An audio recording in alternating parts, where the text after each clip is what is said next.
हर पल सहारा मेरा, बावफा है यीशु मेरा। हर पल सहारा मेरा, आंसुओं की वादियों में रहता संग है, देता तसल्ली। आंसुओं की वादियों में रहता संग है, देता तसल्ली।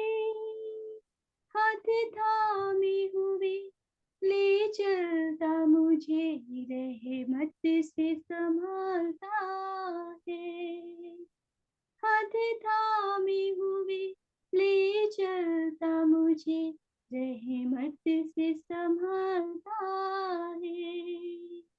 बावफा है यीशु मेरा, हर पल सहारा मेरा।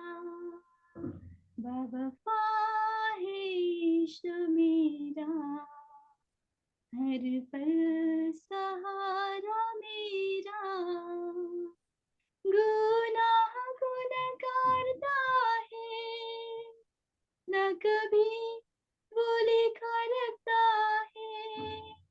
गुनाह गुनहगारता है, न कभी वो लेखा रखता है। मेरी जिंदगी का रहनुमा वो है, मेरा यीशु कितना भला है। मेरी जिंदगी का रहनुमा वो है, मेरा यीशु कितना भला है। बावफा है यीशु मेरा, हर पल सहारा मेरा। बावफा है यीशु मेरा, हर पल सहारा मेरा। मैं हताश हो जाऊं कभी, तारनहार है मेरा मसीह। मैं हताश हो जाऊं कभी, तारनहार है मेरा मसीह।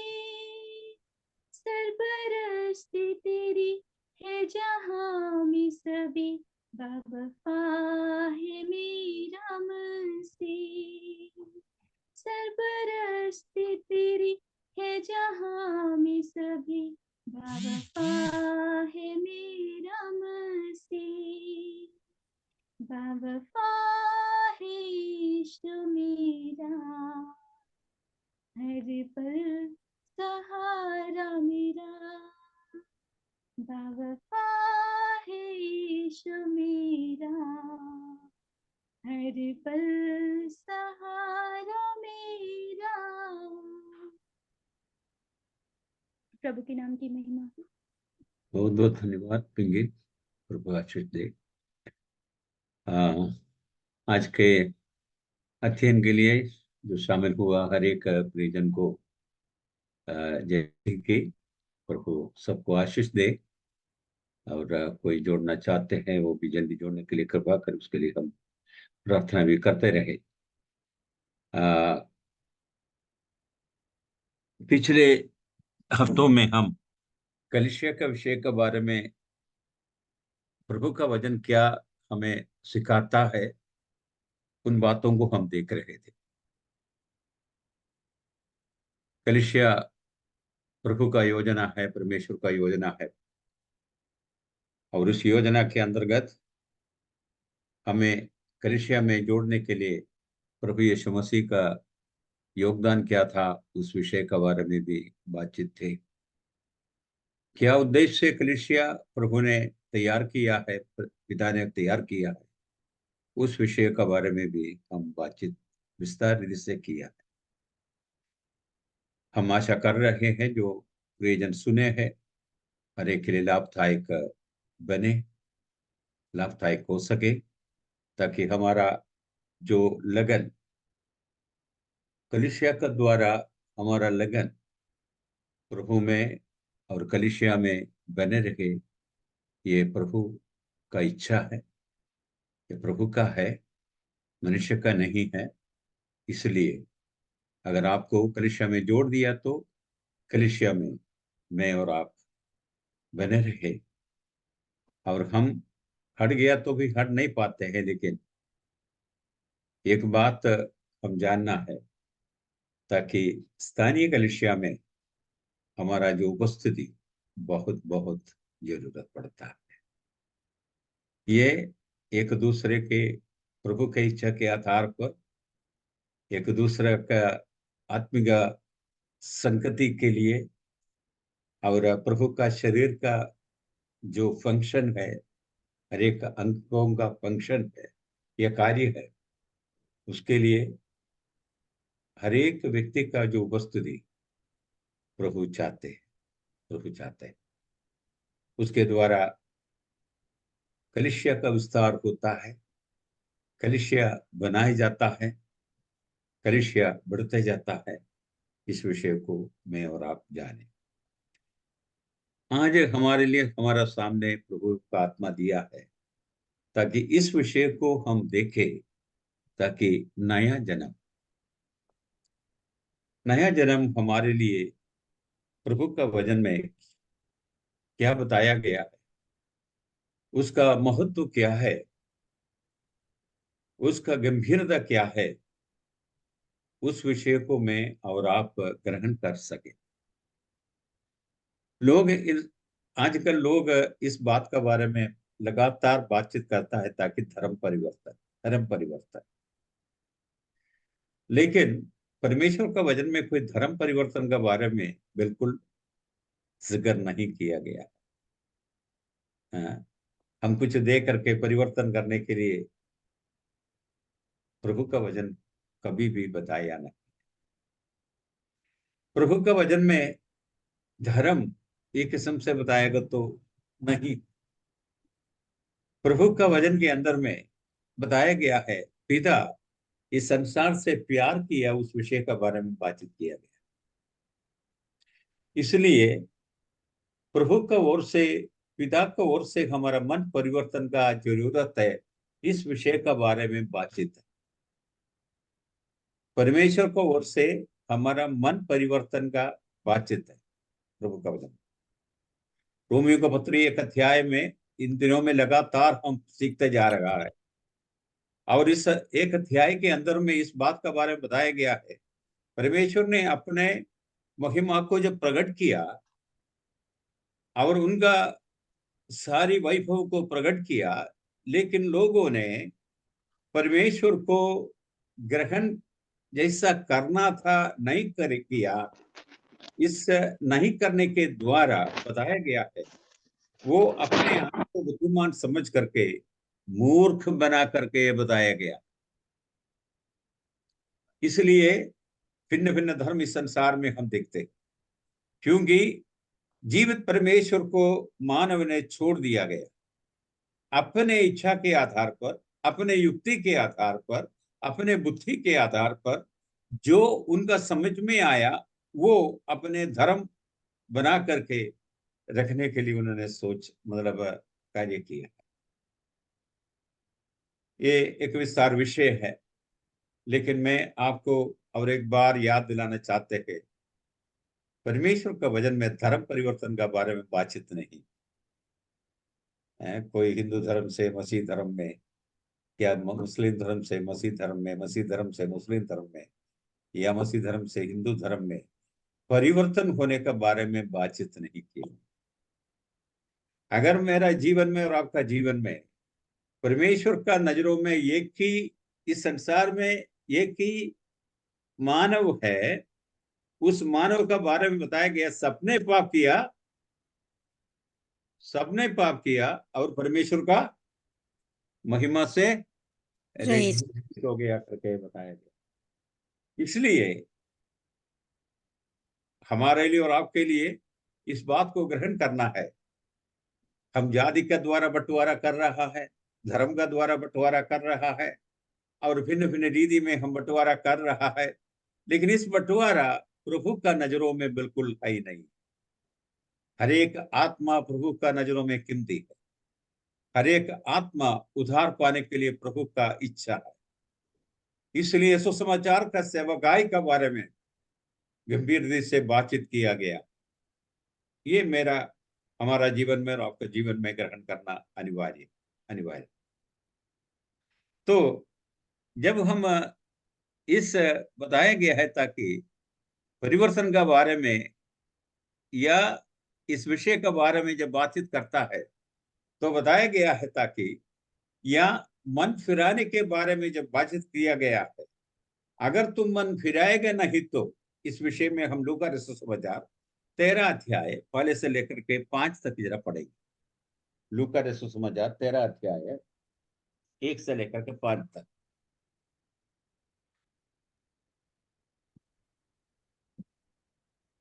उस समय कुछ लोग आ पहुंचे और उससे उन गलीलियों की चर्चा करने लगे जिनका लहू पिलातुस ने उन्हीं के बलिदानों के साथ मिलाया था।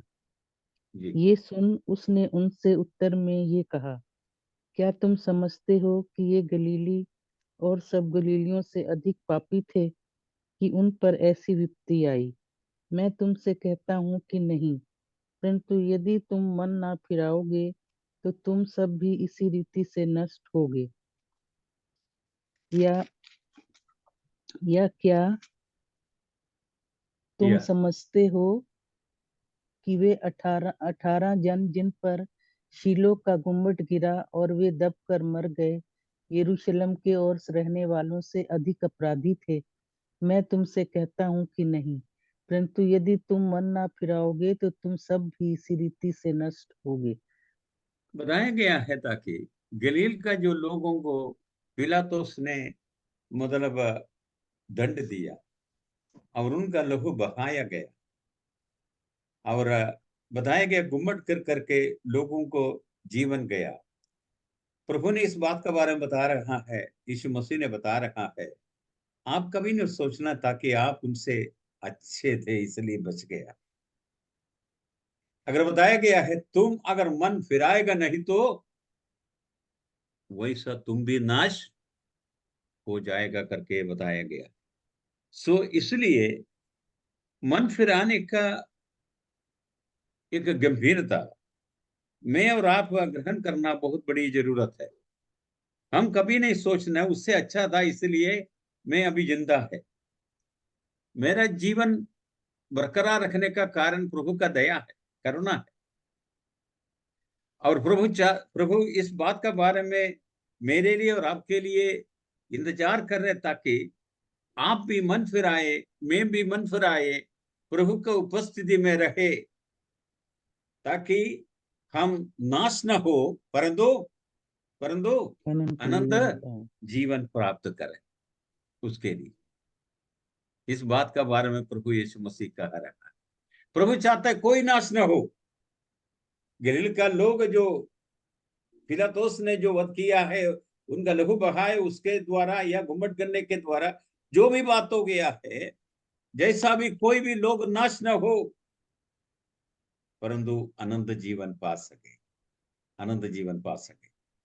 आपको मालूम है क्रूस में दया हाथ बया हाथ दो डाकू पड़े हुए थे और बताया गया है ताकि उसमें से एक ने बताया अगर तुम स्वर्ग राज्य में, मैं जो कष्ट सगरा मैं दोष किया इसी वजह से, लेकिन इसने कोई दोष नहीं किया था। लेकिन बताया गया है तुम स्वर्ग राज्य में आएगा, मुझको भी याद करना, मेरा सुधि लेना।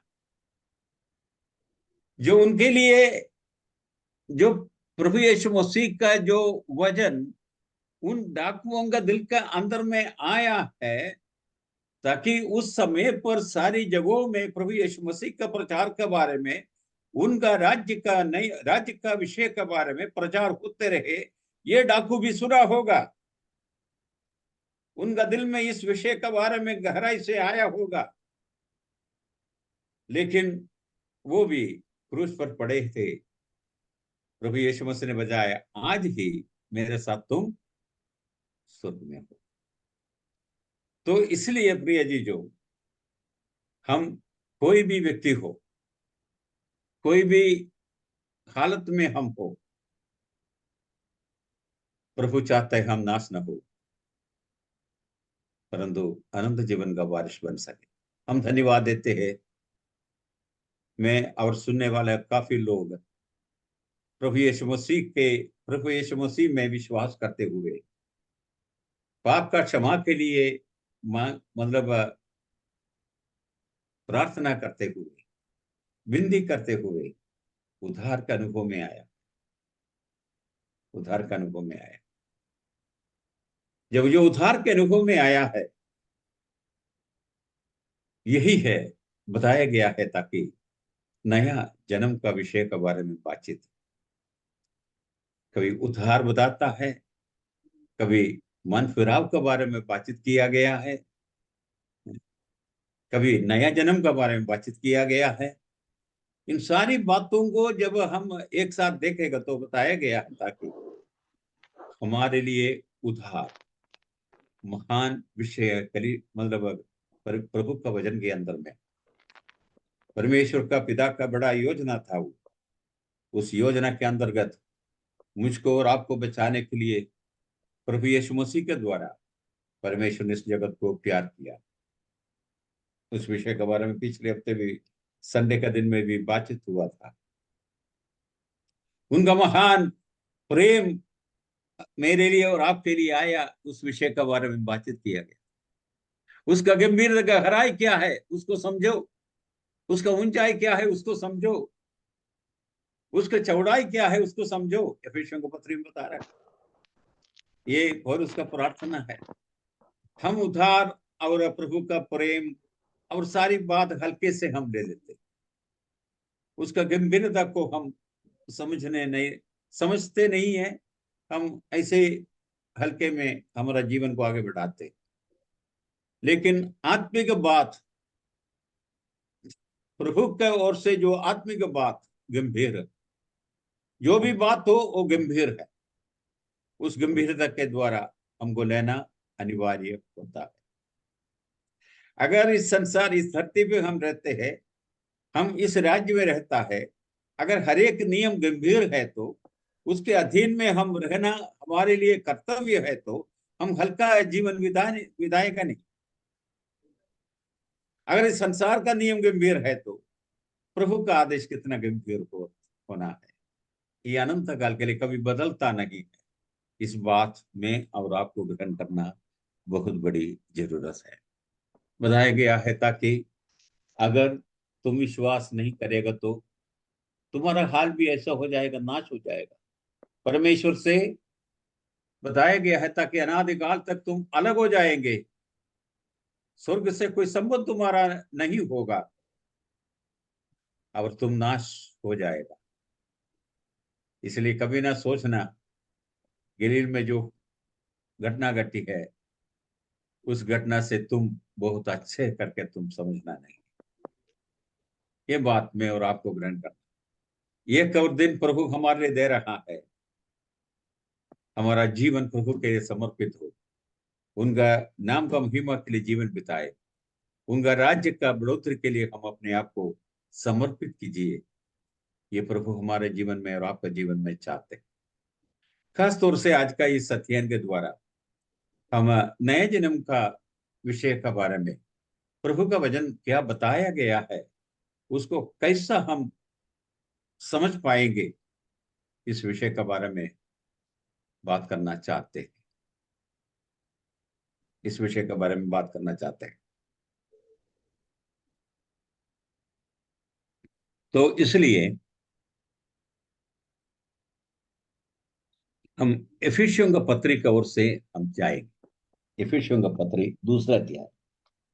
दूसरा अध्याय का पूरा अध्याय हमको पढ़ना है, लेकिन कुछ आयतें हम अभी पढ़ेंगे। एफिसियों का पत्री दूसरा अध्याय पहले से लेकर के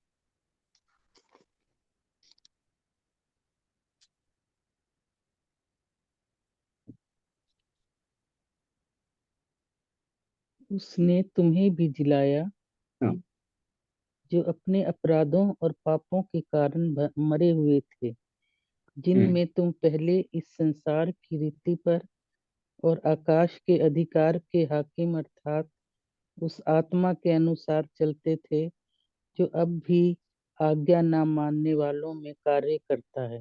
बस इधर इधर इनमें हम प्लीज सिस्टर इधर रुकिएगा। तो इधर बताया गया है उसने तुम्हें भी जलाया। तुम्हें भी जलाया मतलब हमें हम लोगों को हमें जलाया। जलाया मतलब हम बचाया। मरे हुए थे। परमेश्वर का नजरों में यद्यपि मैं जीवन बिता रहा हूं इस धरती पे, हम मरे हैं। प्रभु का पाप का मजदूरी तो पाप मौत का है। मजदूरी तो मृत्यु। मौत है। परमेश्वर का वरदान प्रभु यीशु मसीह में आनंद जीवन। जीवन। इस पाप का मजदूरी के द्वारा, पाप के द्वारा मैं परमेश्वर से संपूर्ण रूप से अलग हो गया। एदन बगीचा से मुझको बाहर निकाल दिया गया। परमेश्वर से हमारा संगति टूट गया। पाप हमारा जीवन के अंदर में प्रवेश कर दिया और उसने उस पाप ने मेरा जीवन को तांडव करके पूर्ण रीति से मेरे जीवन को सत्यानाश किया। आज भी जीवन को सत्यानाश कर रहा है, परिवार को सत्यानाश कर रहा है, समाज को सत्यानाश कर रहा है, राज्यों को सत्यानाश कर रहा है। ये कारण क्या है? हमारा जीवन में बसता है जो पाप है। इस विषय को मैं और आप ग्रहण करना बहुत बड़ी जरूरत है। मैं मरा था, लेकिन इस मृत्यु परमेश्वर से मुझको दूर दूर किया। केवल ये बात नहीं, अनंत काल का दंड के अधीन में जाने के कारण बन गया। जो हम प्रकाशित वाक्य पुस्तक के अंदर बताया गया है, ताकि जिसका नाम जीवन पुस्तक में नहीं होगा उनका दूसरा मृत्यु होगा। वो अनंत काल बताया गया है, ताकि उस कुंड में, अंधी कुंड में पड़े रहेगा करके बताया गया। उनके लिए कोई उद्धार का मार्ग नहीं है। तो इसलिए इधर बताया गया है, ताकि प्रभु ने क्या कार्य आपके लिए किया, मेरे लिए किया। मैं मरे थे, मुझको जलाया। जलाया मतलब मुझको आत्मिक जीवन दिया, स्वर्गीय जीवन दिया, मुझको स्वर्गीय वारिस बनाया और मेरा नागरिकता स्वर्ग में कर दिया गया। मुझको अनंत जीवन दिया। इसका मतलब स्वर्गीय जीवन जो मैं खो गया था, उस जीवन प्रभु यीशु मसीह का द्वारा मुझको वापस मिली। उसका कारण यह था, मैं यीशु मसीह में विश्वास किया। इसलिए उसके लिए कोई कार्य, कोई मतलब बड़ा काम करने के लिए प्रभु वचन में बताया नहीं। वो काम नहीं कर सकता था। मरे हुए क्या कर सकते? कुछ नहीं कर सकता। आइए हम यशक्कैल नबी का पुस्तक निकालें। यशक्कैल नबी का पुस्तक, उसका 36 अध्याय, उसका 24 से लेकर के 27 तक हम पढ़ेंगे। यशक्कैल नबी का पुस्तक। मैं तुमको हम्म। जातियों में से ले लूंगा हाँ। और देशों में से इकट्ठा करूंगा हम्म। और तुमको तुम्हारे निज देश में पहुंचा दूंगा। मैं तुम पर युद्ध न शुद्ध जल छिड़काऊंगा हाँ जी। और तुम शुद्ध हो जाओगी। हम्म। और मैं तुमको तुम्हारी सारी अशुद्धता और मूर्तों से शुद्ध करूंगा। हम्म। मैं तुमको नया मन दूंगा और तुम्हारे भीतर नई आत्मा उत्पन्न करूंगा हाँ, मैं और तुमको नया तुम्हारी जन्म दूंगा, नया आत्मा उत्पन्न करूंगा। और आगे। तुम्हारे देह में से पत्थर का हृदय निकाल कर हाँ। तुमको मांस का हृदय दूंगा। हाँ। और मैं अपना आत्मा तुम्हारे भीतर देकर ऐसा करूंगा कि तुम मेरी विधियों पर चलोगे और मेरे नियमों को मान कर उनके अनुसार करोगे। जी। इसलिए इधर बताया गया है, एक महत्वपूर्ण वचन है, इस वचन को आप नोट करना।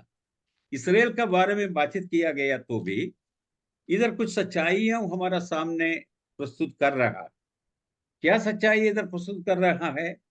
24 में बताया गया है, मैं तुमको जातियों से ले लूंगा और देशों से इकट्ठा करूंगा और तुमको तुम्हारे निज देश में पहुंचा दूंगा। मैं तुम पर शुद्ध जल चढ़ाऊंगा, मैं तुम पर शुद्ध जल चढ़ाऊंगा और तुम शुद्ध हो जाएगा। और मैं तुमको तुम्हारी सारी अशुद्धता और मूर्तों से शुद्ध करूंगा, मूर्तों से शुद्ध करूंगा। इधर बताया गया है ताकि एक क्लेंसिंग प्रोसेस, मतलब एक किस्म से बताया तो शुद्ध करने का एक कार्य हो रहा है।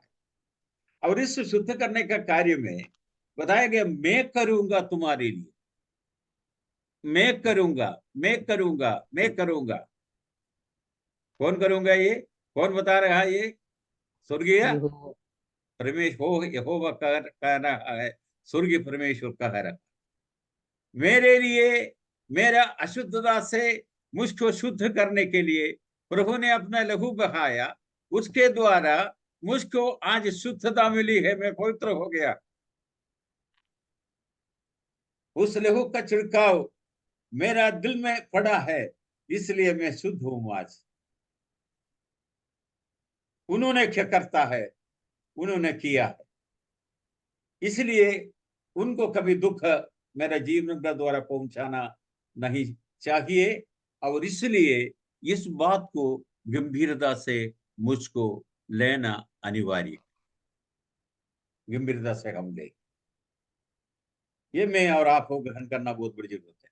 आगे जब हम बढ़ता है तो तुमको नया मन दूंगा 26 में, और तुम्हारे भीतर नई आत्मा उत्पन्न करेगा। नया क्या देगा?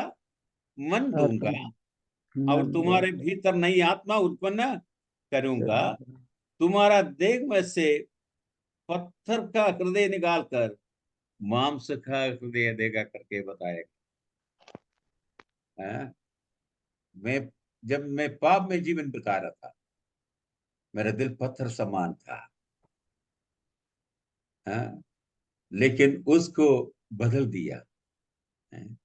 जब से प्रभु मेरा जीवन में आया, मेरा जीवन मेरा जीवन बदल बदल गया। गया, बदल गया। मेरा दिल बदल गया, मेरा स्वभाव बदल गया, मेरा सारी रीति बदल गया।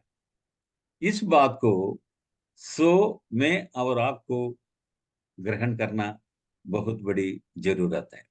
इसलिए प्रभु यीशु मसीह ने जब निकोदेमुस का से बातचीत जब कर रहा है, यूहन्ना सुसमाचार 3 अध्याय में जब बातचीत कर रहा है, उधर बताया है ताकि तुम, निकोदेमुस रात को गया, प्रभु यीशु मसीह को बड़ाई करने के लिए गया।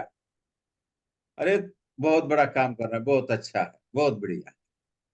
इस बढ़िया सुनने के लिए प्रभु यीशु मसीह बैठे नहीं थे। तो बताया, तुम कितना भी हमको प्रशंसा करे, उससे कोई फायदा फायदा नहीं। नहीं होगा। प्रभु ने ऐसा किया, प्रभु ने ऐसा किया, ये बता के कोई फायदा नहीं होगा। बताया गया है, मेरा नाम पर तुम चंगाई करोगे, तुमने मेरा नाम पर ये करोगे, वो करोगे। लेकिन बताया गया है ताकि अंत में तुमको, प्रभु ने बताएगा, मैं तुमको कभी जाना नहीं जब तक नई सिरे से जन्म नहीं पाएगा। आइए हम यूहन्ना सुसमाचार 3 अध्याय निकाले।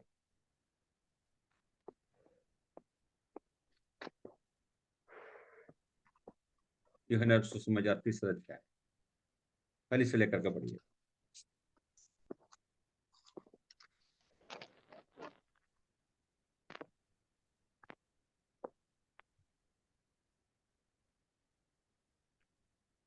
फरीसियों में निकोदेमुस नाम का हाँ। एक मनुष्य था, जो यहूदियों का सरदार था।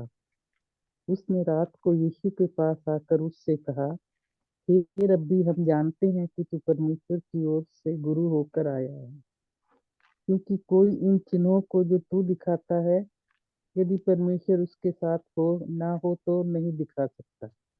यीशु ने उसको उत्तर दिया, मैं तुझसे सच सच कहता हूँ, यदि कोई नए सिरे से ना जन्मे तो परमेश्वर का राज्य देखने नहीं सकता।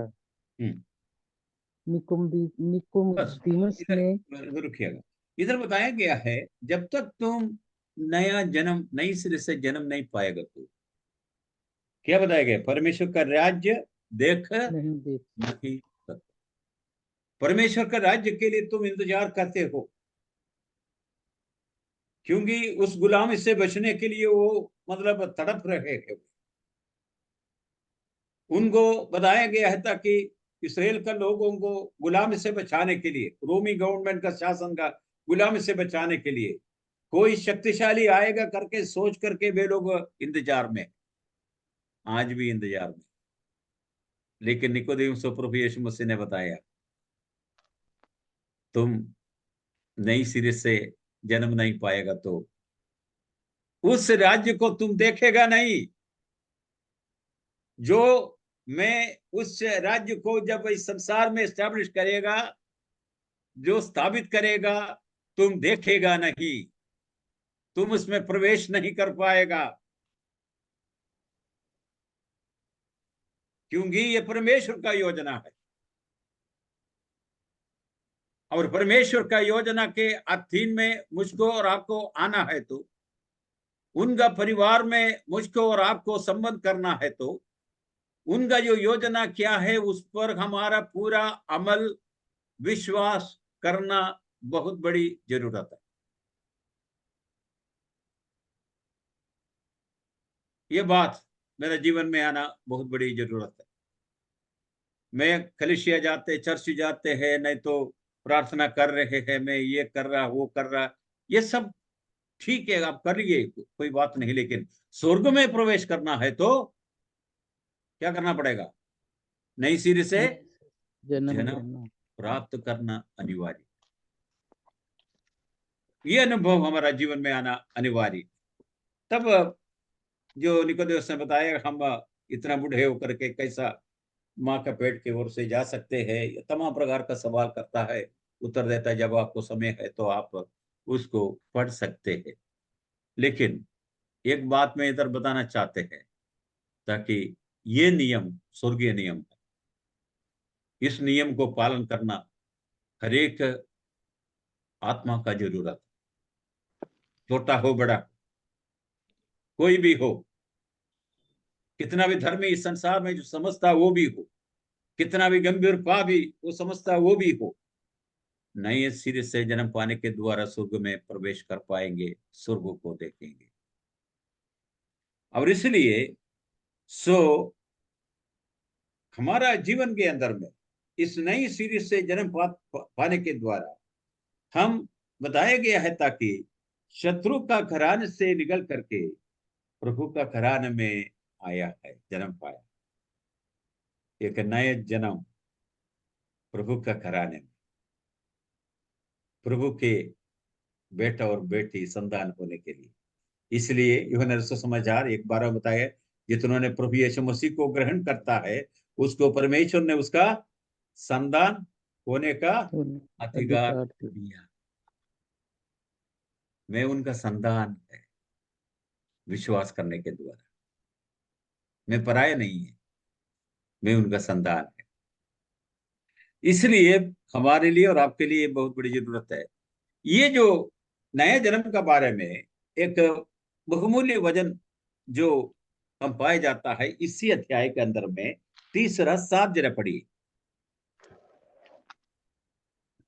अचंभा ना कर कि मैंने तुझसे कहा, तुझे नए सिरे से जन्म लेना आवश्यक है। हम्म। तो आवाज इधर चलती है, छः जाती है, छः छः छः छः और 7 पढ़िए या। क्योंकि जो शरीर से जन्मा है वह शरीर है, और जो आत्मा से जन्मा है वह आत्मा है। अचंभा ना कर कि मैंने तुझसे कहा, तुझे नए सिरे से जन्म लेना अवश्य है। हाँ, बताया गया है शरीर से जन्म जन्म पाना अलग बात है, आत्मा से जन्म पाना अलग बात। शरीर का जन्म पाने के द्वारा शरीर में हम लोग इस संसार में है, लेकिन जो परमेश्वर आत्मा है और हम उस आत्मा से हम संबंध नहीं कर पाएगा तो हम स्वर्ग में प्रवेश नहीं कर पाएगा करके बताया गया। उनका स्वभाव में हमको आना अनिवार्य होता है, और इसलिए नए जन्म के द्वारा बताया गया है ताकि ये जन्म स्वर्ग से संबंधित है, पिता से संबंधित है, उसका योजना स्वर्गीय है। इसलिए प्रिय जी, जो मेरे लिए और आपके लिए ये बहुत बड़ी जरूरत है इस बात को समझना। मनुष्य का युक्ति के द्वारा मैं आपका सामने आकर के कुछ मतलब युक्ति बता करके आपको नया जन्म नहीं दे सकता। पवित्र आत्मा आपका जीवन का अंदर में कार्य करना है, आत्मा का द्वारा आपको जन्म मिलना है। पवित्र आत्मा इस विषय के बारे में आपसे बातचीत कर रहा है। आप घोर पापी है, दंड का योग्य है, हमारे लिए कोई विकल्प नहीं इस संसार में। इस संसार में कोर्ट वगैरह है, उसमें हम बहुत लोग बच जाता है, ऐसा हम बच नहीं पाएगा खुदा के स्वर्गीय परमेश्वर के सामने से। इस घोर पापी में था, दलदल में था, अंधकार में था, पाप में मरे हुए थे, लेकिन प्रभु ने मुझको क्या किया? प्रभु यीशु मसीह पर विश्वास करने के द्वारा मुझको जलाया, नया जीवन और जन्म जिया है। इस बात को मैं और आपको ग्रहण करना बहुत बड़ी जरूरत है। इसमें कोई, इस संसार का कोई भी एक व्यक्ति का विशेष बात या विशेष कार्य, विशेष फेवर इसमें शामिल नहीं था प्रिय जी। ऐसे केल नबी का पुस्तक 37 अध्याय में निकालना नहीं, लेकिन उधर बताया गया है ताकि जो भविष्यवाणी भविष्यवक्ता को बताया उनका मतलब वादी में ले गया, उधर पूरा सूखा हुआ हड्डी दिखाई दिया हजारों, और बताया ये जीवन प्राप्त करेगा, ये सवाल किया भविष्यवक्ता ने। तो बताया गया है ताकि जो प्रभु ने बताया तुम उसके सामने तुम भविष्यवाणी करो। चारों दिशा से बताया गया हवा आया, ये बताया गया है मांस लगा हड्डियों में, और मनुष्य जो जीवन प्राप्त किया, और मनुष्य हजारों लोग खड़े हो गए करके बताया गया। 37 अध्याय जब आपको मौका मिलेगा तो आप पढ़िएगा। बताया गया है केवल तू जानता है ये जीवन प्राप्त करेगा क्या। भविष्यवक्ता इस बात के बारे में बता रहे, केवल तू जानता है, मुझको मालूम है, हम नहीं कर सकता। एक हड्डी कैसा जीवन बिताए, एक हड्डी सुबह हुआ हड्डी कैसा जीवन प्राप्त करेंगे, इसमें कैसा मांस वापस आ जाएगी, हमें मालूम नहीं। असंभव बात है, लेकिन इस असंभव बात को संभव मेरा जीवन में किया है। हम उसके लिए प्रभु को कितना हजार धन्यवाद दे तो कम कम नहीं होगा, कम नहीं होगा। इसलिए प्रभु को कितना भी धन्यवाद दे, ये हमारे लिए और आपका और हमारा जीवन के अंदर में बताया गया है। इफिसियों का पत्री जब हम पढ़ता है, इफिसियों का पत्री और निकालेंगे अभी, उसका पहले अध्याय में इस बात के बारे में जिक्र किया गया है, मैं और आप प्रभु यीशु मसीह में है। ओके, सो पहले अध्याय शुरू से नहीं, पहले अध्याय उसका तीसरा आयत से पढ़िए। हमारे प्रभु यीशु मसीह के परमेश्वर और पिता का धन्यवाद हो कि उसने हमें मसीह में स्वर्गीय स्थानों में सब प्रकार की आत्मिक आशीष दी है। हम्म। जैसा उसने हमें जगत की उत्पत्ति से पहले उसमें चुन लिया कि हम उसके निकट प्रेम में पवित्र और निर्दोष हों, हाँ। और अपनी इच्छा के भले अभिप्राय के अनुसार हमें अपने लिए पहले से ठहराया हम्म। कि यीशु मसीह के द्वारा हम उसके लिए पालक पुत्र हों, हम्म। कि और आगे। उसके उस अनुग्रह को महिमा की स्तुति हो जिसे उसने हमें उस प्रिय में सेत में दिया। जी। तो इस अध्याय में जब पढ़ेगा तो प्रभु में, उसके द्वारा, प्रभु में करके लगातार इस लफ्ज आपके सामने आता है। नए जन्म के द्वारा मुझको प्रभु में लाया। आई एम इन क्राइस्ट, प्रभु में लाया मुझको। उसके द्वारा, उसने कष्ट उठाने के द्वारा मेरे लिए उद्धार प्राप्त किया। जब मैंने विश्वास किया तो बताया गया है मैं प्रभु में आया।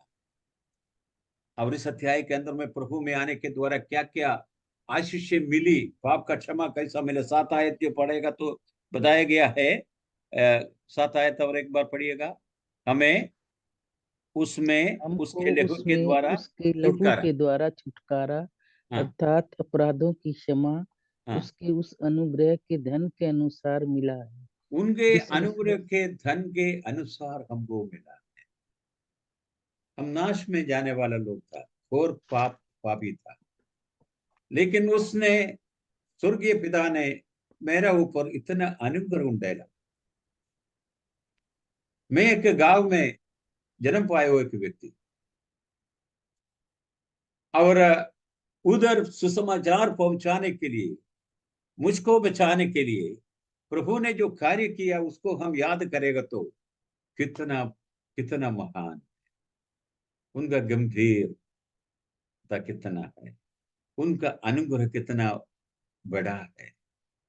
हर एक जो मुझको सुन रहा है, हर एक प्रिय निष्गवाह दे सकता हूं कैसा उसने मुझको बचाया, कैसा इस जो ज्योति का सुसमाचार मेरा सामने लाया था कि उसके द्वारा हम परमेश्वर का परिवार में, भवन में जन्म पा सकते और प्रभु में हम आ सके। ये बात मैं और आपको ग्रहण करना बहुत बड़ी जरूरत है।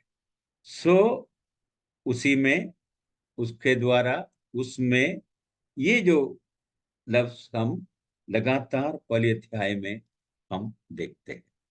और उसके उसके उसके साथ साथ बताया गया है उसने तुम्हें भी जिलाया। और आगे जब पढ़ता है, इसलिए तीसरा, दूसरा अध्याय का तीसरा। दूसरे अध्याय का तीसरा, हम्म। इनमें हम भी सब के सब पहले अपने शरीर की दूसरा जो लालसाओं दूसरा में पढ़ करके दूसरा पढ़ेंगे और उसके बाद तीसरा, दूसरा थोड़ा हमको जिनमें याद दिलाना। जिनमें तुम पहले इस संसार की रीति पर और आकाश के अधिकार के हाकिम अर्थात उस आत्मा के अनुसार चलते थे जो अब भी आज्ञा न मानने वालों में कार्य करता बस है। बस बस बस बस, प्लीज प्लीज। इधर बताया गया है ताकि जिनमें तुम पहले इस संसार की रीति पर और आकाश के अधिकार के हाकिम के अर्थित उस आत्मा के अनुसार चलते थे। हमें चलाने वाला कुछ प्रभाव था, शक्ति था करके बताया गया,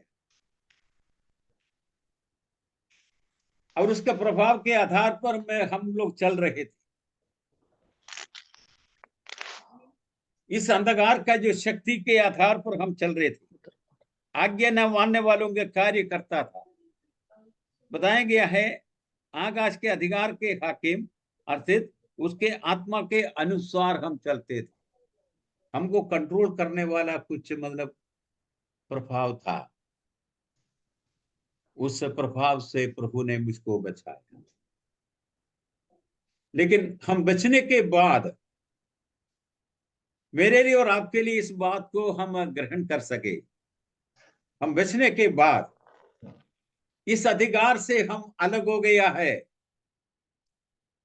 पहले हम लोग मतलब इन सारी भय के अंदर में और इन सारी जो बताया गया है उन उन जो प्रभाव के अंदर में मेरा जीवन आगे बढ़ रहा था। अभी उन अधिकार हमारे से अलग हो गया, वो हमें शासन नहीं करता। अंधकार का शक्ति मेरा जीवन का नहीं, चेतन का शक्ति हमारा जीवन में नहीं है, प्रभाव नहीं है। उससे प्रभु ने मुझको अलग किया गया है। कोई हमारा घर के अंदर में दोष या मतलब विपत्ति प्रभु की ओर से नहीं आता है, हम प्रभु का है। तो बताया गया है प्रभु हमें संभालता। बताया कि पहले हम इन सारी भय के भीतर होकर के हम चल रहे थे, लेकिन प्रभु ने मुझको भय को निकाल दिया गया। भय का कारण अंधकार है। जब इस कमरा अंधेरा हो जाता है, मुझको भय आ जाता है, क्योंकि मैं कुछ नहीं कर पाएंगे। इसलिए मेरा ताकत खत्म हो जाता है, मेरा सारी बात खत्म हो जाता है। जब तक रोशनी नहीं आए मैं बैठे रहेंगे।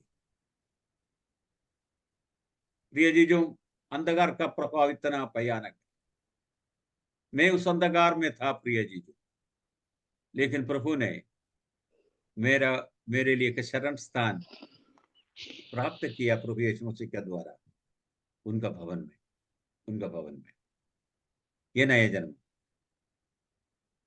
ये नए जन्म के बारे में बातचीत किया गया है। सो बताया गया है ताकि परमेश्वर का जो आज्ञा था उसको इनकार लगातार करने वाला एक बड़ी प्रभाव है इस संसार में, टुकराया जा रहा है।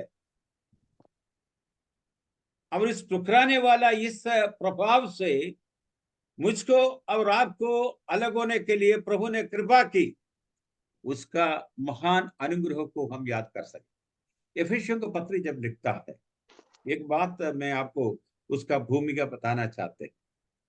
एफेसुस उस समय का बहुत बड़ा एक शहर था, बड़ा बिजनेस शहर था। उधर एक डयाना टेम्पल था। डयाना वाला एक देवता का जो मतलब बताया गया सूरज से गिर करके आया हुआ देवता है करके बता करके उनके नाम पर मंदिर बनाया। बहुत बड़ा भीड़, सारे लोगों से लोग आकर के मतलब दंडवत करने का जगह सब बनाया गया। लेकिन बताया गया है ताकि वो स्वर्ग से गिरा है, लेकिन हमारा उद्धार करता इस धरती से स्वर्ग पर चले गया है, सारा अधिकार प्राप्त किया है। तो बताया गया उस अंधकार के उधर का जो उस डयाना टेम्पल का इतना बड़ा मतलब बताया गया त्योहार और तमाम प्रकार का कार्य होता था। इन विश्वासी गण इन बातों को पहले उसमें था, उधर से बदल करके अभी प्रभु यीशु मसीह पर विश्वास में आया। इकट्ठा छोटा कमरा में इकट्ठा होता है, प्रार्थना कर रहा है, कुछ गीत गा रहा है। क्या है उसमें? कुछ मतलब मजा नहीं है, कोई मजा नहीं है, मजा उसमें है। इसलिए आज भी मेरा जीवन के अंदर में कुछ कार्य करने के लिए मैं आगे बढ़ता हूं, ताकि मेरा आत्मा को तसल्ली दे सके। प्रभु का तसल्ली के लिए नहीं, प्रभु का तसल्ली के लिए प्रभु का वचन को हमको देखना अनिवार्य है। वचन में क्या बताया गया उसके आधार पर चलना है। लेकिन हम इसके इसके ये जो विश्वास मैंने पाया है उसके ऊपर कुछ करने के लिए हम बड़ा मतलब दिलचस्पी दिखा रहा, ये प्रभु का नहीं। कुछ भी अगर करता है तो प्रभु का वचन को हमको टटोरना है, उसके आधार पर मुझको करना बहुत बड़ी जरूरत पड़ता है।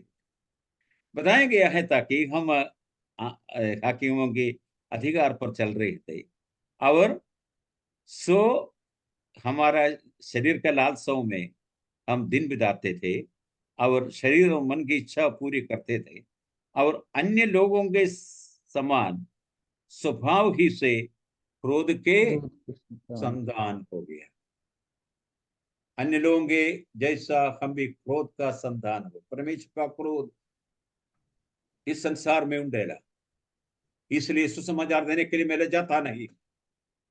ये केवल इस क्रोधित परमेश्वर का दंड के अधीन में हुआ इस संसार से मैं और आप बच सकता है प्रिय जी। जो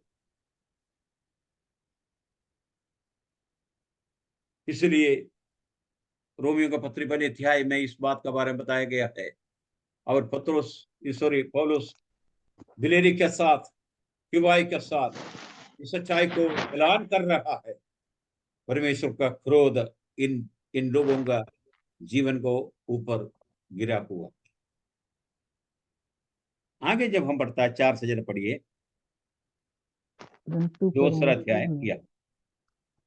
परंतु परमेश्वर ने जो दया का धनी है, अपने उस बड़े प्रेम के कारण जिससे उसने हमसे प्रेम किया, जब हम अपराधों के कारण मरे हुए थे, तो हमें मसीह के साथ जिलाया।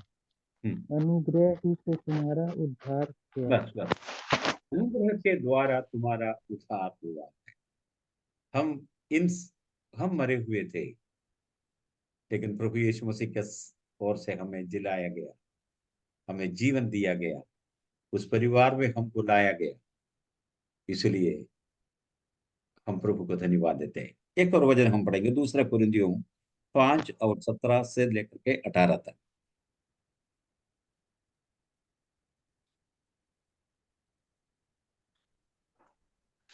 दूसरा दूसरा कुरिन्थियों कुरिन्थियों 5। 5 17 18। इसलिए यदि कोई मसीह में है, हम्म तो वे नई सृष्टि है। हम्म पुरानी बातें बीत गई हैं, देखो सब बातें नई हो गई हैं। हम्म। ये सब बातें परमेश्वर की ओर से हैं, जिसने हमें मसीह के द्वारा अपने साथ हमारा मेल मिलाप करा लिया और मेल मिलाप की सेवा हमें सौंप दी है। हाँ, तो बताया गया है इस सेवा प्रभु ने मेरे लिए दिया गया। तो यदि जो जो नए जन्म प्राप्त किया उन प्रियजनों के लिए इस विषय को हम गंभीरता से ले। हमारे लिए एक बड़ी सी सेवा प्रभु ने दिया है। ये सेवा है क्या है? मेल मिलाप का सेवा। सो कुरिन्थियों का पुस्तक उसका दूसरा कुरिन्थियों 5 में इस बात का बारे में जिक्र है, और एक बार हम पढ़ेंगे 5 जो उसका 17 और 18। सो इसी इसलिए यदि कोई मसीह में है तो वो तो नई नया सृष्टि है। सृष्टि है। इसका मतलब पुरानी बातें बातें बीत बीत गई, गई। पुरानी बातें बीत गई, नया सृष्टि हो गया है। मेरा स्वभाव बदल गया, मेरा दृष्टिकोण बदल गया, मेरा परिवार बदल गया। मैं नाशवान था, मुझको अनंत जीवन दिया। जीवन मिल दंड का अधीन में था, लेकिन प्रभु का अनुग्रह के अधीन में मुझको लाया। हाँ? और बताया गया है ताकि मेरा जो अम्बिशन, मतलब मेरा जो आग्रह था, उस उद्देश्य था। आग्रह भी बदल गया। सब बातों में एक बदलावट मेरा जीवन में आया। ये बदलावट मेरा जीवन में और आपका जीवन में महसूस कर रहे क्या? नहीं। ये बात मैं और आपको ग्रहण करना बहुत बड़ी जरूरत है। मेरा दृष्टिकोण बदल गया क्या? नहीं। मेरा लगाव इस धरती के लिए था, इस संसार के लिए था, लेकिन उसको बदल गया। अभी प्रभु ने मुझको उस उनका परिवार में हमको जोड़ दिया गया, तो मेरा झुकाव इस धरती से अलग हो गया। नया सृष्टि में प्रभु ने हमको लाया। आज मेरे लिए और आपके लिए ये बात को ग्रहण करना बहुत बड़ी जरूरत है, ताकि इस नई अनुभव में, नई सृष्टि में मुझको और आपको लाया है। तो बताया गया है ताकि सब बातें परमेश्वर का ओर से, पुरानी जो हमारा जीवन का चर्या था वो बदल गया। जो हमारा जीवन के अंदर में कुछ ऐसे मतलब बुरी मतलब चर्या था, वो अपने आप बदल गया। प्रभु का प्रेम में, प्रभु का भय में मेरा जीवन जो जब समर्पित हुआ, प्रभु का आत्मा मुझको कंट्रोल जब हमको लेके चलता है, तो बताया गया है पुराना स्वभाव बदल गया, पुराना चर्या बदल गया, पुराना रीति बदल गया, पुराना सब कुछ बदल गया, सारी बातें बदल गया, सब बात नया हो गया। उसके ओर से देखने के लिए, प्रभु की ओर से देखने के लिए, जैसे यूहन्ना बपतिस्मा देने वाला बताया, मैं खड़ी आऊं और वो मेरा जीवन में ऊंचा हो जाए। ये मेरे लिए और आपके लिए बहुत बड़ी जरूरत है। इधर बताया गया है ताकि इसलिए सब बातें परमेश्वर की ओर से है, जिसने मसीह के द्वारा अपने साथ हमारा मेल मिलाप कर दिया, जिसने मसीह के द्वारा अपने साथ हमारा मेल मिलाप कर दिया गया। मसीह के साथ जिसने, कौन? पिता ने मसीह के द्वारा मुझको मेल मिलाप दी। मैं कभी उनको बसने में जाने के लायक बिल्कुल नहीं। मैं जैसा लूका रसूल समझा 13 अध्याय में बताया गया है, उन लोगों के जैसा हम भी नाश होने वाला था। लेकिन इस नाशमान इस व्यक्ति को प्रभु का दया के अनुग्रह के गहराई के द्वारा मुझको चुन लिया, मुझको अलग किया, उनका परिवार में लाया।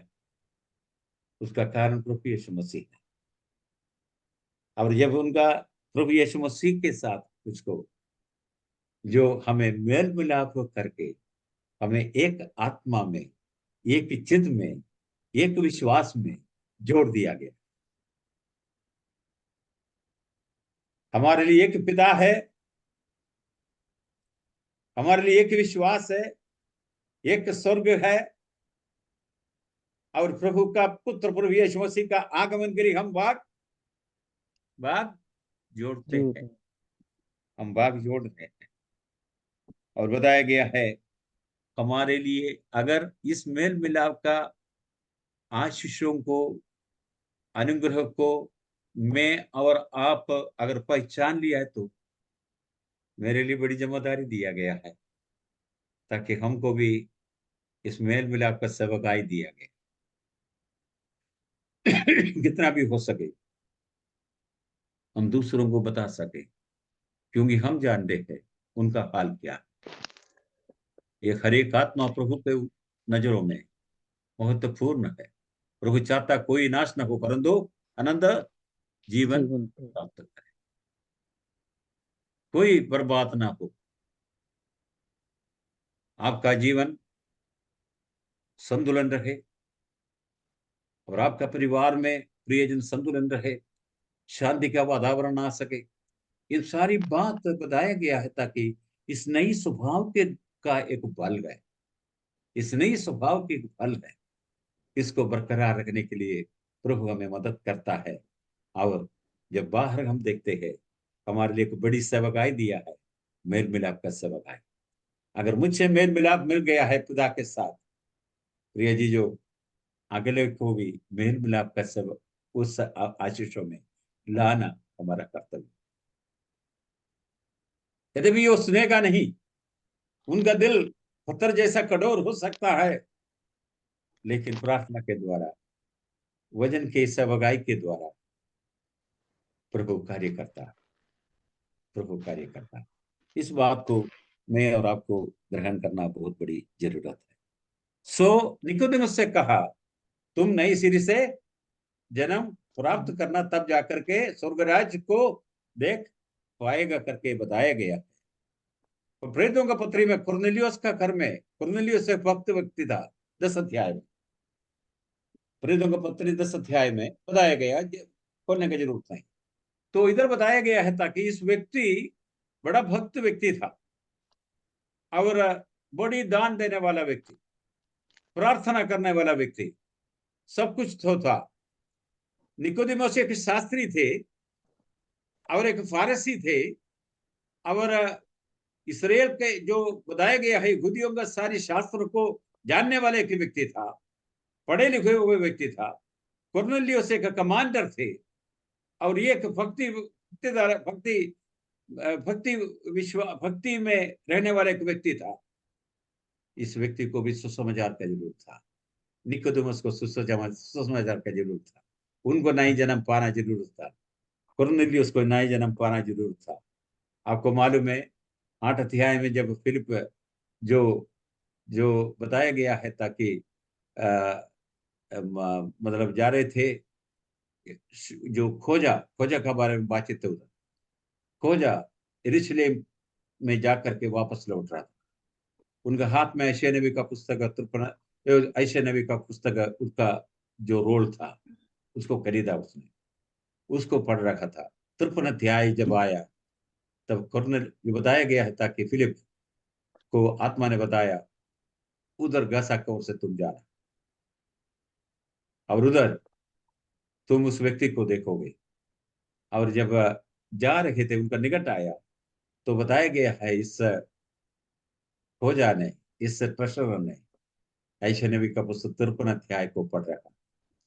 मैं इस सोचता था कितना ऊंचा आवाज से ये पढ़ता हुआ। इतना आवाज जो गाड़ी चल रहे है और घोड़ा चल रहा है, सड़क ठीक नहीं है और इसमें कितना आवाज के द्वारा इसने पढ़ता हो गई। और फिलिप सुना है इसको और फिलिप ने उनसे पूछा तुम जो पढ़ रहा है तुम समझते हैं क्या नहीं? प्रिय जीजों, उनको सुसमाचार 53 अध्याय का द्वारा प्रभु यीशु मसीह का कष्टता का बारे में 1000 वर्ष पूर्व लिखा हुआ वचन को पूर्ति प्रभु यीशु मसीह में कैसा हुआ, इस विषय का बारे में बातचीत करते हुए प्रभु यीशु मसीह का सुसमाचार उनको बताया। वो दोनों पानी में उतरा, बपतिस्मा लिया। ये हम 8 अध्याय में पाया जाता है प्रेरितों का पत्र। तो इसलिए मैंने बोलने का मतलब, इथियोपिया में जाने वाला उस व्यक्ति एक भक्ति मनुष्य था, उनको भी नया जन्म का जरूरत है। कुरनेलियुस को नए जन्म का जरूरत है और निकोदेमुस को नए जन्म का जरूरत है। और पौलुस जो सोल कहता है नए अध्याय में प्रेरितों का पत्र, इसको आपको पढ़ना 8, 9, 10 तीनों बहुत बड़ी बहुमूल्य अध्याय। इन अध्यायों में ये 3 व्यक्तियों को नया जीवन का अनुभव प्राप्त करना बहुत बड़ी जरूरत है। अगर उनको जरूरत है तो मेरा हाल क्या है, आपका हाल क्या था? प्रभु ने अब उनका अनुग्रह के द्वारा सुसमाचार मेरा सामने आई, उसको ग्रहण करने के लिए विश्वास के द्वारा प्रभु को स्वीकार करने के लिए प्रभु ने मदद दिया, नया जन्म प्राप्त करने के लिए कृपा किया, एक नया सोच मेरे जीवन में प्रभु ने डाली और उस स्वर्गीय भवन से संबंध किया। केवल स्वर्ग राज को देखने का बात नहीं, लेकिन प्रवेश करने के लिए, उसका नागरिकता बनने के लिए प्रभु ने मुझको मदद दिया, अनुग्रह दिया। हम उसके लिए प्रभु को धन्यवाद करता है। अगले हफ्ते कुछ और बात मैं आपसे कहूंगा इस नए जन्म के बारे में। प्रभु आज इस वचन के द्वारा हमें आशीष दे और जुड़े हुए हर एक प्रियजन को और एक बार प्रभु में जय मसीह की। Thank you so much uncle वचन देने के। प्रभु आशीष दे, प्रभु आशीष दे। या सिस्टर कुसुम आप प्रार्थना करके। Thank you, brother. Thank you for this such a good sermon. या थैंक यू, गॉड ब्लेस। कैसे हो आप? मैं ठीक हूँ brother, God bless you, thank you. इसी प्रार्थना तरह आप कर रहे आपके लिए। हम लोग को आप प्रार्थना सिखाते। कर सकते हैं, क्षमा प्रार्थना करो अगर आप प्रार्थना कर सकता है। ठीक हाँ, है, मैं उनसे कहो। हाँ, करते हैं। प्रार्थना करें। आइए हम सब प्रार्थना करेंगे। धन्यवाद करती हूँ पिता परमेश्वर, धन्यवाद करती हूँ आज के इस सुंदर समय के लिए पिता परमेश्वर, जो आज आपने हमें ये वचन सिखाया कि हमें परमेश्वर के राज्य में, जब भी हमें उनके राज्य में जाना है तो हमें नया जीवन जरूर प्राप्त करना है। हम मानते हैं कि हमसे कई बार गलतियां होती हैं, हम कई बार परमेश्वर को अपने से पीछे कर देते हैं, लेकिन पिता परमेश्वर आप बड़े दयालु और अनुग्रही हैं। आप हर बार हमें माफ करते हैं। धन्यवाद करते हैं पिता परमेश्वर कि आप हमें फिर से मौका देते हैं कि हम उस गलतियों से उभरने पाए और वो गलती हम दोबारा ना करें। अब फिर से हम आपके नाम को, जो आपका नाम है, बड़ा नाम है, उस नाम के लिए हम फिर से अपने आप को आपके आगे समर्पित करने पाए। धन्यवाद करते हैं पिता परमेश्वर भाई के लिए, जिन्होंने इतना सुंदर वचन हमें सिखाया और बताया कि परमेश्वर का राज्य ऐसे ही नहीं है, बहुत बड़ा राज्य है। उस राज्य को देखने के लिए हमें बहुत समय लगेगा। हम तो बहुत तुच्छ इंसान हैं, हमें तो कुछ भी नहीं मालूम है पिता परमेश्वर। लेकिन प्रभु जी, हम धन्यवाद करते हैं भाई का कि वो जो वचन के द्वारा हमें सिखाते हैं, बताते हैं कि हमें किस तरह आगे बढ़ना है, किस तरह परमेश्वर को राज्य में अपने आप को लेके जाना है। धन्यवाद करते हैं पिता परमेश्वर। हम बहुत बार पीछे हट जाते हैं, कई बार हम नहीं देख पाते या सोच नहीं पाते हैं पिता पर, लेकिन पिता परमेश्वर हम धन्यवाद करते हैं भाई का और सिस्टर ग्रेस का, जो हमें हमेशा सिखाती हैं वचन से के द्वारा। बहुत सी बातों में वो हमें रास्ता दिखाती हैं कि नहीं, हम अपने जीवन में ऐसा कभी ना सोचें कि हमारे जीवन में इस तरह क्यों हो रहा है। हम धन्यवाद करते